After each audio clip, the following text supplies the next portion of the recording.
نسبن، تین چیزیں ارشاد فرمائی، بیتن، نسبن و نفسن، یہ تین چیزیں کہ میرا نسب بھی اعلیٰ ہے، میرا حسب بھی اعلیٰ ہے، اور میری حیثیت بھی اعلیٰ ہے، اور جس کی حیثیت اعلیٰ ہو، جس کا گھر اعلیٰ ہو، جس کا نسب اعلیٰ ہو، تو اس سے تعلق رکھنے والوں کو بھی خدا اعلیٰ فرما دے۔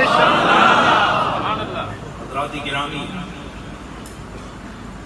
اہل بیت بہت بڑا مقام رکھتے ہیں۔ حضور علیہ السلام نے ارشاد فرمایا، احبوا اہل بیتی بحبی، سبب متعین کر دیا، میرے اہل بیت سے محبت کرو، لیکن کس سبب سے کرو؟ اس سبب سے کرو کہ میں محمد اپنے اہل بیت سے محبت کرتا ہوں۔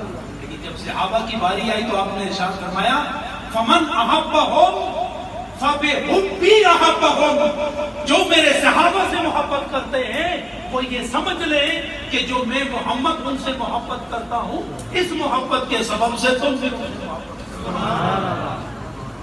حضرات گرامی، تاجدار اہل سنت، میں انتہائی اختصار کے ساتھ منظر کی طرف لے جانا چاہوں گا۔